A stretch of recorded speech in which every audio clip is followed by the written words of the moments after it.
In Hoxi, Nepal, there is a village that people call the village of one kidney. House after house, someone is missing one kidney. Not from disease, not from an accident, but because they sold it.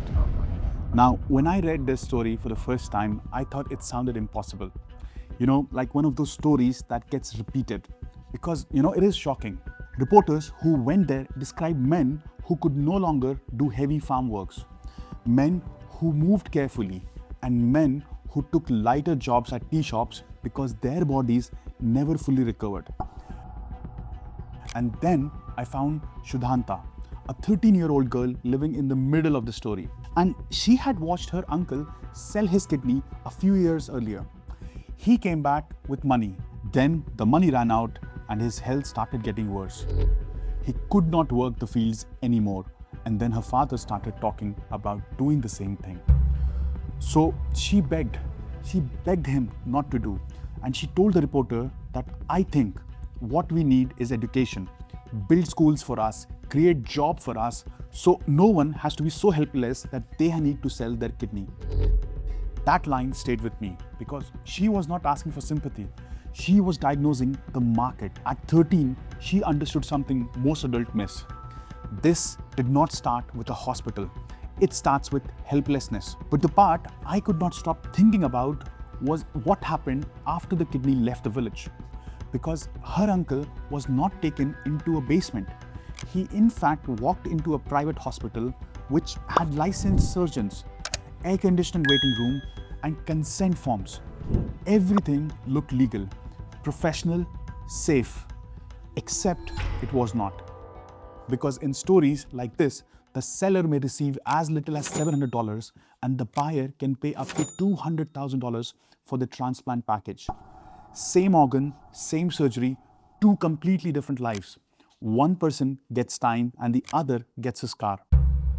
And once I saw that gap, I stopped thinking about this as a kidney story. I started seeing it as a market for desperation. So the question here is, where does this money actually go? In the US, more than 100,000 people are waiting for organs.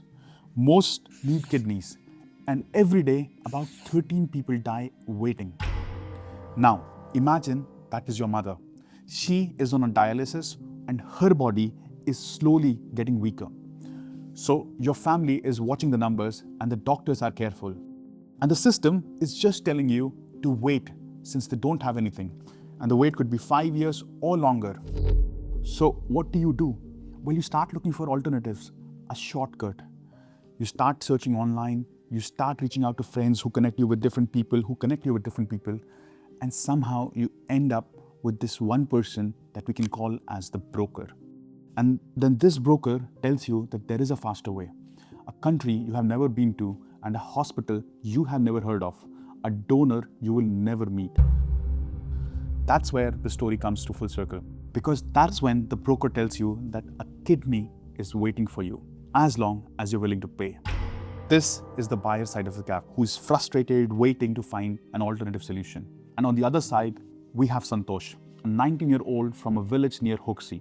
He was offered a job in India. Good pay, better than anything in his village. All he had to do first was to go to a clinic for a blood test. They said it's a standard process. Then he woke up with a massive scar across his abdomen and about $4,500 in his hand. Nobody explained him what happened, and nobody asked him if he was okay. They simply put him on a bus and sent him home. Today, he cannot lift anything heavy. He faints. He works at a tea shop for less than $2 a day. That is the other side of this equation. Desperation without protection. Selling the kidney often does not even solve the problem. 96% sold to pay off their debts, and after selling, their family income dropped by a third. They got even poorer, not richer, and 86% said that their health got worse. So, the buyer pays $200,000 and may get a new life. The seller gets $700 and often gets a worse life instead. Most of the money never reaches the person making the sacrifice. But someone is capturing almost the entire gap, and that someone is not always a shadow criminal hiding in the dark. It is a system with steps, roles, paperwork, and with people who know exactly what story everyone needs to tell. And that is where this story gets even weird. Because now we have understood the gap, but we don't understand how does a kidney move from a village from Hoxie into the body of someone rich enough to skip the line. I used to imagine organ trafficking is something hidden underground. A dark room, a cooler, a man with a gun.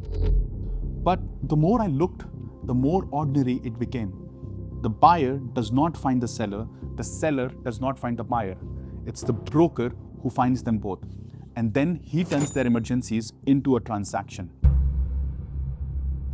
So how does this work? Step 1, find the seller. It'll be in a slum, a refugee camp, a village like Hoxie, someone in debt, someone with a sick parent. Basically, someone whose future is already cornered. They are made offer that sounds like a fortune to them. $2,000, $5,000, or even more. Step 2, make the stranger look like a family. Because in most countries, you cannot legally buy a kidney from a stranger. But you can receive one from a relative. That one difference is where the lie enters. Fake passports, fake birth certificates, fake family photos. Buyer and seller smiling together at weddings. That never happened. And suddenly, the crime does not look like a crime. It looks like a legal paperwork. Which brings me to step 3. Book a real hospital, not a basement, not a warehouse. A private hospital, a surgical team, a recovery room, which gets us to step 4. Leave the seller behind. The broker watches them for about a week. Once the stitches come out, they are done. Recruitment, fabrication, surgery, abandonment. That is the machine. And it was operated in over a dozen countries for decades. But there is still one part that I could not get past. Only one person can make this sale permanent. And if you think about it, only one person turns a living human being into a product. So that leads me to the next question. Why does a doctor agree to do this? In 2008, Indian police raided a clinic in Gurgaon outside Delhi.